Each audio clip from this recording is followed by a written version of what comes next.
Imagine you're interviewing a job candidate today, Right. right? And they never need a coffee break. Right. The dream hire. Exactly. They never sleep. They never take a sick day. And they Mm. just scored an 83% on a comprehensive test of like every single economically valuable task at your company. You'd hire them on the spot. I mean, anyone would, Yeah. But what if hiring that perfect candidate meant completely breaking your city's power grid? which is crazy. But that paradox is it's no longer just some science fiction hypothetical. No, not at all. It is the exact breaking point of our current global economy. We've basically engineered artificial cognition that outpaces human output, but we're trying to run it on, physical infrastructure built for the 20th century. And that collision between brilliant software and physical reality, that is the mission of today's deep dive. Yeah, we have a lot to cover. We really do. So whether you are listening to this right now to prep for a major corporate strategy meeting, or you're just looking at your own career path and trying to figure out how to stay relevant, you need a shortcut to understanding this massive shift. For sure. So today we are unpacking a crucial March 2026 press release and a really detailed white paper from Eon AI Ventures. And I mean, the title alone is a wake-up call. It's called Intelligence is the New Currency. Yeah, Eon AI Ventures is outlining this systemic economic shift that they, and frankly many others now, are calling the intelligence economy. Right. But they aren't just, ringing an alarm bell about the future of work and leaving it at that. They're actually providing a highly specific structural blueprint. Which is rare. Exactly. A blueprint for how individual workers, academic institutions, and even entire governments can survive and adapt to a disruption of this magnitude. But before we can explore the lifeboats that Eon is trying to build, we really have to look at the staggering scale of the flood heading our way. The flood is definitely here. It is. And to do that, the white paper references some incredibly sobering data from a recent Morgan Stanley 2026 Intelligence Economy report. Right, and the math in that Morgan Stanley report, it forces this whole conversation out of abstract theory and into immediate economic reality. Yeah, give us the numbers. We are actively looking at a $10 trillion global AI investment cycle. 10 trillion. Wow. Yeah, capital at that unprecedented scale. It doesn't just fund R&D, it actively forces massive societal change. Okay, let's unpack this, because the numbers here are wild. According to this report, AI is now capable of executing 57 to 75% of all white-collar tasks. Yeah, let that sink in. And it's not doing them poorly, right? It's not churning out robotic-sounding garbage anymore. It is doing them at human expert levels. Exactly. Like the prime example is the new GPT 5.4 system, specifically its thinking model. That's the system that just scored that massive 83% on benchmarks for economically valuable tasks. And that phrase, economically valuable tasks, that is the absolute linchpin of the entire report. Right. It's not a toy anymore. No, we've moved completely past the era of generating a funny poem in the style of Shakespeare or summarizing a 10-page PDF. Yeah. We're talking about core cognitive labor, Yeah. financial analysis, legal structuring, logistical planning, the stuff businesses historically pay human beings actual salaries to perform. I think the best way to conceptualize this GPT 5.4 stat is to realize that AI is no longer just a really advanced software tool or a fancy spell checker. You have to view it as an artificial colleague. Oh, that's a good way to put it. Right. A colleague that just scored a solid B+ or A- on the ultimate test of economic value. What's fascinating here is the timeline attached to that capability. The timeline is scary. It is. The sources emphasize that because of this rapid advancement, we are facing a shockingly narrow human transition window. A window of just, 5 to 10 years? Exactly. They estimate the global workforce has just 5 to 10 years to adapt to this new reality. And if you consider the underlying mechanics of how human society currently adapts to tech changes, 5 to 10 years is essentially the blink of an eye. Because our legacy systems are built for a completely different speed limit. Right. Just consider the multi-year university model. Oh, man. Yeah. By the time an academic institution identifies a massive skills gap in the market, designs a 4-year curriculum, gets it accredited, enrolls a freshman class, and finally graduates them, The AI has already moved on. the models have evolved 3 or 4 generations by then. The traditional education cycle is just fundamentally, mechanically too slow to catch up with the machine intelligence cycle that iterates in months, not decades. But there is a fatal flaw in this Morgan Stanley data, or at least a massive physical roadblock. The power grid. Yes, GPT 5.4 might be an absolute genius, but a genius brain requires a massive amount of calories, and right now we are starving it. We really are. This brings us to a fascinating physical reality, right?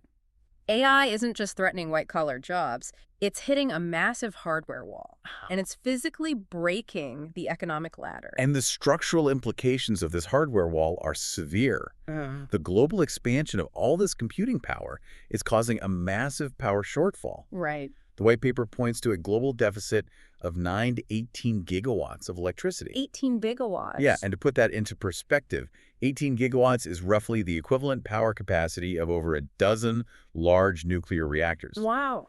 And the AI industry needs that power essentially overnight. Wait, I have to push back on this narrative for a second with a critical observation. Okay, go for it. If this AI is so incredibly smart, if it is scoring 83% on tests of economic value, why is it being tripped up by something as basic as the power grid? That's the irony of it. It feels like we've engineered a massive fleet of supersonic jets, but we completely forgot to build enough runways and gas stations to actually fly them anywhere. The supersonic jet analogy captures the exact blind spot that governments and corporations are waking up to right now. Yeah. Because AI is a digital product, yes, but it is entirely dependent on physical, heavy industry. Hyperscale data centers require monumental amounts of electricity. Right, not just for the chips. Exactly, not just to run the processors, but for the immense liquid cooling systems required to keep those processors from literally melting down. Unbelievable. And this physical infrastructure gap ties directly into what the EON white paper identifies as a massive geopolitical crisis. They break it down into 3 core challenges for governments. Right, and the first one is AI sovereignty lost. Yes. Let's explore the mechanics of that. If I'm listening to this and I live in a mid-sized country, what does losing my AI sovereignty actually look like in practice? It basically looks like digital colonialism. Ooh, that's a strong term. But it's accurate. If a country fails to build its own physical AI infrastructure, those runways and gas stations, they cannot run these advanced models locally. So they have to outsource. Exactly. Every time their domestic corporations, their hospitals, or their military want to use expert-level AI, they have to route their sensitive data through a server sitting in California or Shenzhen. Which is a huge security risk. Huge. They end up paying rent to the few tech giants who own the hardware, and they completely lose their sovereign ability to control their own national security and economic destiny. If you don't own the infrastructure, you don't own your future. Precisely. But this also has to be a massive threat to the everyday workforce, right? I mean, if the tech evolves in months and you don't own the grid to train your people on it, how does a government keep its citizens employable? Well, that leads directly to their second core challenge, which is workforce irrelevance. Right. As we discussed, the traditional retraining pipelines are completely broken.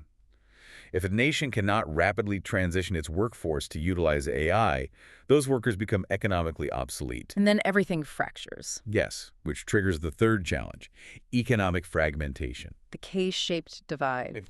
The sources mention the global economy is tilting into a severe K-shaped inequality curve. And, for anyone listening who hasn't stared at an economics textbook recently, the K-shape is exactly what it sounds like. It splits. The trajectory of the economy just splits. The top arm of the K shoots aggressively upward. Those are the technology owners, the data center operators, reaping these massive, unprecedented financial gains. A hyper winners. Exactly. And the bottom arm of the K plunges downward. And those are the displaced knowledge workers who are left entirely behind. And historically, when a K-shaped recovery gets too wide, you don't just get a mild recession. No. You get severe societal instability. The middle class gets hollowed out, tax bases collapse, and civic structures fail. It's a chain reaction. It is. Yeah. So the urgency outlined in EON's white paper isn't merely about maximizing corporate profits. It's about maintaining basic social cohesion in the face of this $10 trillion wrecking ball. So, the flood is here. The traditional lifeboats take too long to build. The power grid is straining under the weight of the servers, and the inequality gap is ripping open. A bit grim. It's a terrifying setup.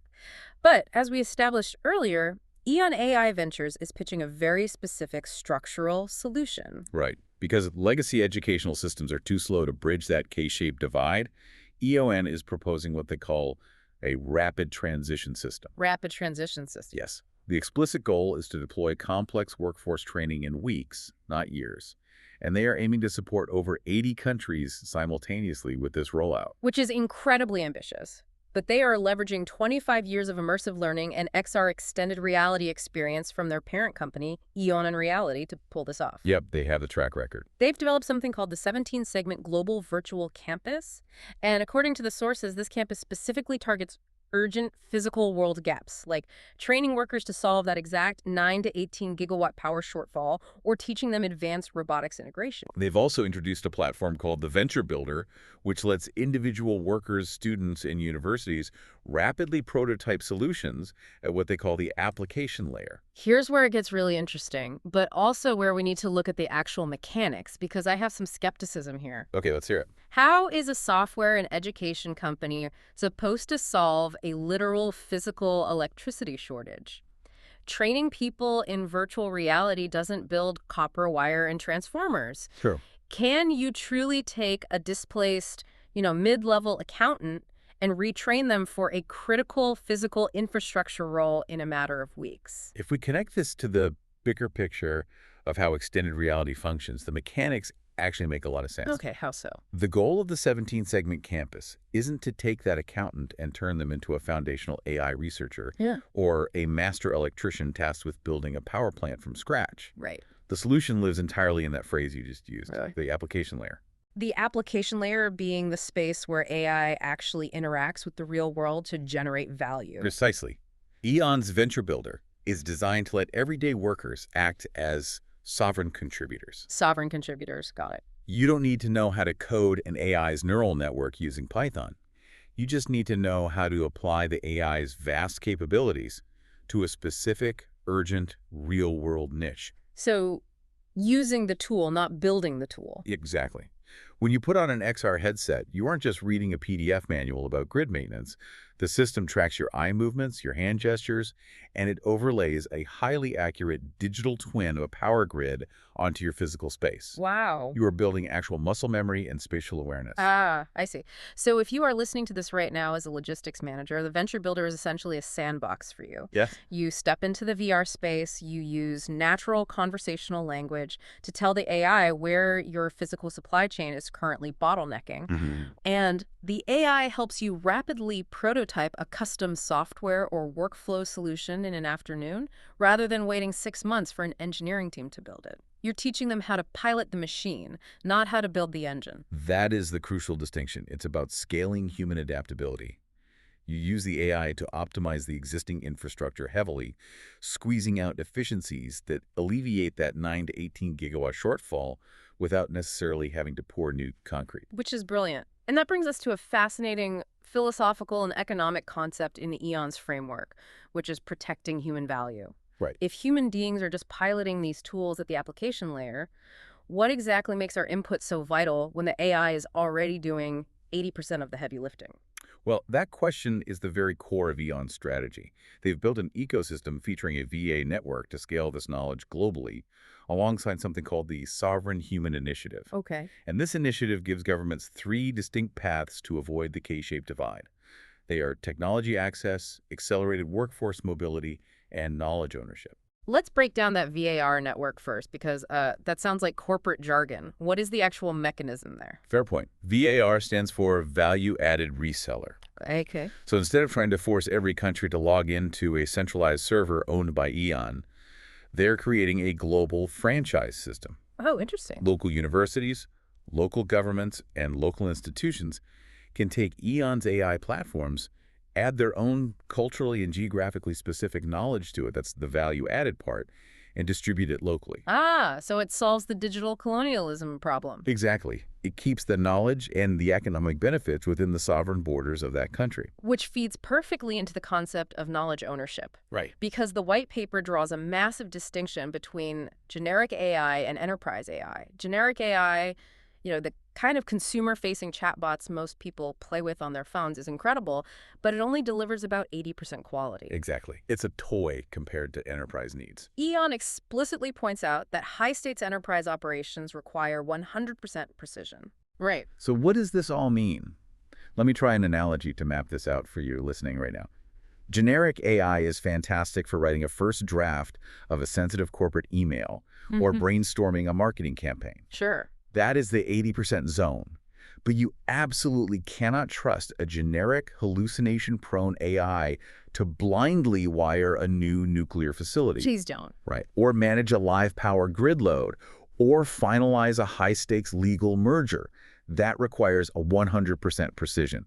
That final 20% gap between a good draft and flawless execution, that is exactly where your human value is locked in. This raises an important question about how we fundamentally position ourselves in the workforce over the next 5 years. Well, By owning your highly specialized knowledge and applying it with that final 20% precision through Eon's XR platforms, you protect yourself. you become indispensable. Exactly. You ensure you don't end up on the bottom, plunging arm of that K-shaped economy. You transition from being just a producer of raw content to becoming the essential human validator and director of the technology. We aren't competing with the machine. We're supplying the judgment the machine fundamentally lacks. Exactly. Instead of viewing Eon as a bank or a mint for this new economy, it might be more accurate to view them as an operating system.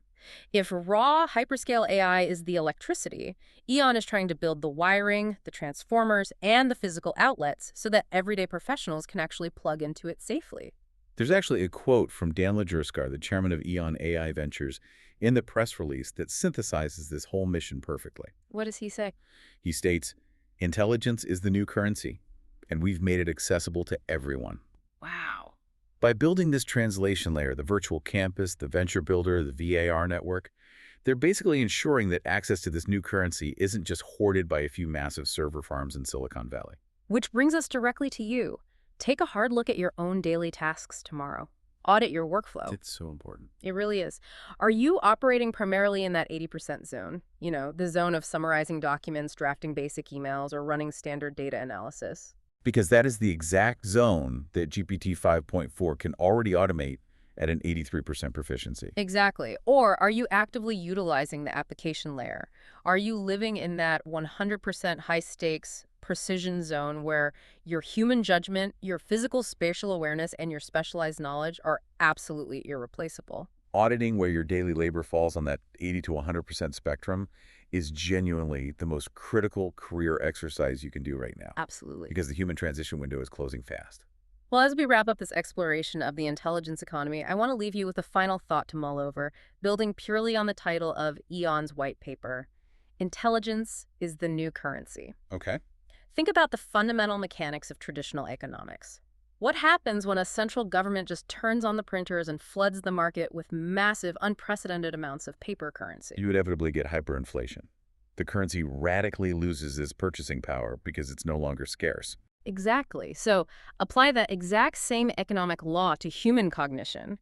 If these $10 trillion AI server farms are rapidly generating massive amounts of synthetic intelligence 24 hours a day, 7 days a week, are we about to experience intelligence inflation? Ooh, intelligence inflation. That's a concept. Right. As raw cognitive intelligence becomes cheap, abundant, and everywhere, the standalone market value of simply being smart will inevitably plummet. Which means the things AI cannot easily replicate in a data center suddenly become the most valuable commodities on Earth. Exactly. Will purely human traits like taking decisive physical action in a messy real world, building genuine interpersonal trust with the client, and exercising high-stakes moral judgment, will those become the new gold standard of the economy? I think they have to be. When the ocean of AI shifts 50 feet forward and floods the beach, washing away the sandcastles of our legacy knowledge, the only thing left of value might be our deeply human ability to adapt, to validate, and to build something entirely new on higher ground. Couldn't have said it better.